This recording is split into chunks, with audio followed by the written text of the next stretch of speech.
legal wife. Nung time na yun, ultimo lang po kami, wala po kami. Ano Wala yan, po basta kami. binitbit na lang kayo kasama yung mga taga-DSWD ng barangay? Hindi po, ganito po yung nangyari. Kasi medyo hindi na talaga kami okay ng anak niya. Kasi mama's boy po siya eh. Biruin niyo naman, ako yung legal wife. Ako yung hihingi ng, ma, pwede pong pahingi ng diaper ng bata, panggatas ng bata. Ako yung asawa, hindi ako may hawak ng ATM. Sino po may hawak na ATM niya? Yung nanay niya.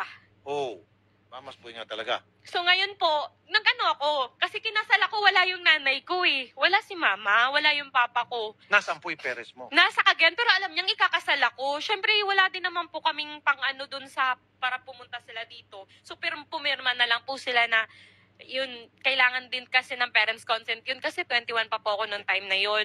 Kasi sa West lang kami kinasal. Tapos after nun po, yung parang on the rocks na talaga, parang hindi ko talaga kaya. Lahat, pati yung mga sister-in-law ko, alam niyo, sasabihin ako, pok-pok ako. Ayaw talaga nila sa akin. Alam ko naman. Ano pong dahilan? From the start, kasi may standards po sila. Kasi engineer po yung anak nila. Prinangka naman po sa akin ng nanay niya. Ayaw niya po sa akin. Hindi pa kami kinasal. Sabi niya, ayaw ko talaga sa'yo. Kasi yung anak ko engineer. Ano ka lang. Siyempre, nung panahon na yun, bago pa lang kami. So, hindi pa, siguro, doon pa yung mga love naming dalawa na walang pwedeng makaano sa amin. So, Saan ba kayo nag-work dati? ano po, hindi ko po itatago na doon po kami nagkakilala sa isang club sa Pasay. Pero kasi po, kami lang nakakaalam, kaming dalawa ng asawa ko. Ako habang nandun ako pumapasok ko, nag-aaral po ako sa UST. Pinapaaral ko yung sarili ko. Tapos, alam naman po niya kung ano yung background ko.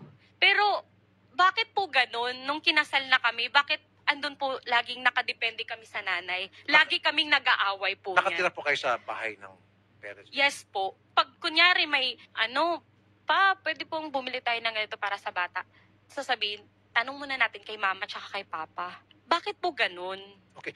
Balikan po natin yung pagdala po sa inyo sa pilitan sa mental hospital kasi pwede yung makasuhan dito itong tatay at itong Detic family sa ginawa sa inyo. Kasi po, nag-open na po ako sa kanila kasi hindi na talaga okay yung relasyon namin. Sabi ko sa mama at papa niya, kinausap ko, tsaka yung asawa ko, ayoko na po, uuwi na po ako sa amin sa probinsya. Hindi ko Okay. na po kaya.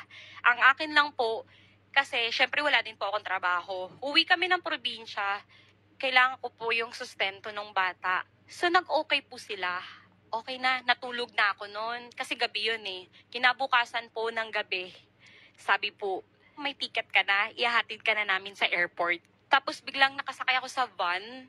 Sabi niya, yung bag mo, to follow na lang yun. Uwi ka na. Sabi ko, ay teka po, kasi bakit wala yung bata? Sabi niya, hindi, hatid ka lang namin basta muna dun sa ano. Tapos nagulat ako, bigla nandun na sa ano. Siyempre, ang dami po nila, Sir Sa Rafi. mental hospital ka na. Opo, Saan pong institusyon ito? Saan lugar? dito po sa Mandaluyong po. Biniyahe ka from Cavite? Yes po. Papunta din sa Yes Mandaluyong? po. Po yung- Pagdating mo dun sa Mandaluyong, hindi pumalag, hindi mo sinabi dun sa mga hospital staff na wala akong problema, ba't ako nadala rito? Wala Ano pong gusto? kumausap sa akin. Sinabi nung barangay chairman po ako, ganito, ganyan siya magsalita eh. Barangay chairman po ako, ito po yung hindi ko alam, yung mga DSWD na hindi ko, kasi hindi ko nakita yun. Hindi ko kayo pumalag. Hindi kayo nagsabi na, teka muna, matino ako, wala akong Opo, problema. teka lang po, sino pong pwede kong makausap? Sabi po ni Benamin Detic, huwag niyo po siyang kausapin. Ako po yung kausapin niyo. At eto po yung mga tao ko. Kailan po nangyari to? 2013, 14. Matagal na pala. Mr. Benjamin, malaki Hello. pong injustice po itong ginawa nyo kay Queenie sa inyo pong manugang. Hindi po yata. Kasi po, humingi ako ng tulong sa DSWD ng munisipyo namin. At kung ay po yan, hindi po tatanggapin din yan doon sa mental hospital, tandaan niyo po. Kapitan lang po ang position ko noon, hindi po ako presidente na magdidikta sa doktora. Na magdidikta sa doktora, bakit walang kumausap sa akin? Bakit hindi ako kinausap? Bakit kayo lang? Bakit ininjikan ako pagising ko? Mga baliw na kasama ko. Kung hindi po kayo i-screening. Ang kapal ng mukha mo. Anong screening? Walang screening nangyari, Detic.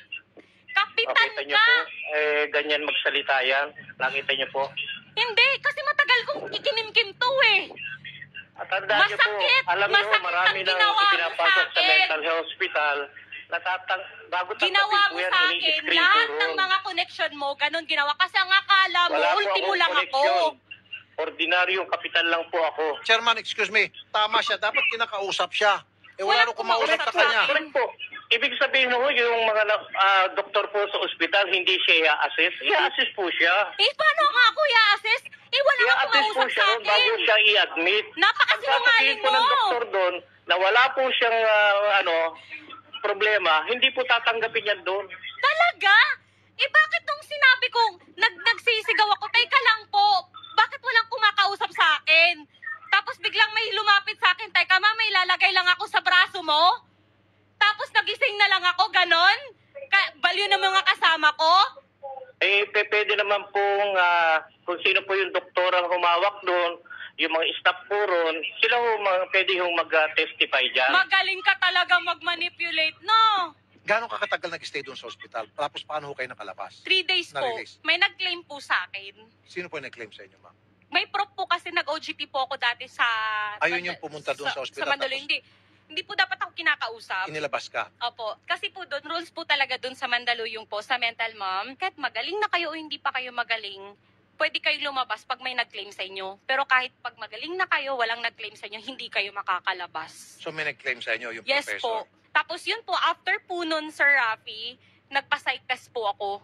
Kasi yung anak ko nasa kanila, di ba nga po? So ano po naging resulta ng psych test? Normal po. Ang nag-assist Wow. po sa akin, City Hall ng Maynila sa DSWD, yun po nakipag-away sa kanya. Na wala po akong sakit sa utak. Oh, Chairman, yung pong psych test patunay lamang na pala siya'y matino nung dahil nyo doon at sapilitan nyo po siyang dinala doon. In fact, pwede tayong kumusot sa abogado, baka pwede pa natin habulin yung kung kasama po to sa statute Sige of po, limitation. abulin nyo na lang Wala para natin ngayon kasuhan sa sa korte ospital po maghaharap. kung sino yung mga doktor, kasi may record pa yan eh. po ang mental Yes po, sa hospital. PGH po ako. Tapos, Yung nagbigay sa iyo ng clearance na ikaw ay walang problema, nasa iyo pa yung record na yon. opo, Sang doktor yon? sa PGH po at saka sa UST po. Kasi ang sabi Okay, po so ng... dalawa, PGH at UST, pareho nag-concur na ikaw ay walang problema Same sa po. pag-isip. Kasi ang sabi po ng sa attorney po, pag nag-file ka po kasi, hindi po pwede at hindi po in-authority yung Authorized. private. Dapat public. Government. Kaya nga pumasok sa eksena ng Yes po, PGH. kaya dalawa po. Kaya ko po kasama yung DSWD ng Maynila para kunin yung anak ko. Parang ito yung napanood ko sa pelikula, no? Yung sa Hollywood film, kalimutan ko ng title, na dinala siya doon sa isang mental institution na wala naman talaga siya sakit, tapos bigla na siya in-injectionan. Pareho sa Parang sinabi niya, pelikula, pagising niya, ba't ko kasama mga ito? Matalino siya, sir. Sobrang talino ni Pwede Kang natin Pepe. mabalikan yon kung mayroon ka exact date, kung anong buwan yon. Pwede natin kasuhan yung mga doktor doon sa Mandaluyong Yes Mental po. Hospital.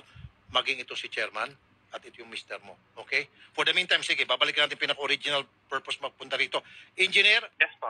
this time sasama na po kami para hindi nyo na po, baka mamaya magising naman ulit. Baka pating reporter namin, pagising, nasa mental hospital na rin. Hindi po, Sir Rafi. Good. Sir, sasama po kami at kami po ang gagawa ng appointment sa MSWD at doon ho mag-usap-usap and make sure na makakuha po ng tamang hustisya itong si Ma'am Queenie as far as tamang suporta is concerned. Okay, sir? Okay po, pero clear ko lang po, hindi po totoo yung mga sinasabi niya. Kung hindi po totoo yung sinasabi niya tungkol doon sa mental hospital, yung pinag-usapan natin ngayon, tama? Bakit Tama po siya po. binigyan ng clearance ng PGH at ng UST? May Na walang record po problema sa tayo. kanyang pag-iisip. May record po kami. Nagpabalik-balik kami doon kasi may check-up siya. So makukuha natin yung check-up niya po every time, from time to time bumabalik. Ano po, siya. check up sa Mandaluyong? Apo. Eh, paano naman po yung sa PGH na clearance at saka sa UST? Bakit ko nakuha yung anak ko sa inyo kung may sakit ako sa utak? Ha? Bakit ko nakuha yung anak ko? Ilang buwan na ako, nagpa-psych test PGH saka UST. Tapos same lang yung sinasabi. Bakit ganun? Question ko lang. Kung may sakit ako sa utak, mabigat ang PGH na hospital. Mataas ang standard ng PGH. Hindi ako sira ulo. Iniisip niyo lang kasi ignorante ako. Akala Ma'am, niyo wala ngayon akong may alam. kakampi ka na.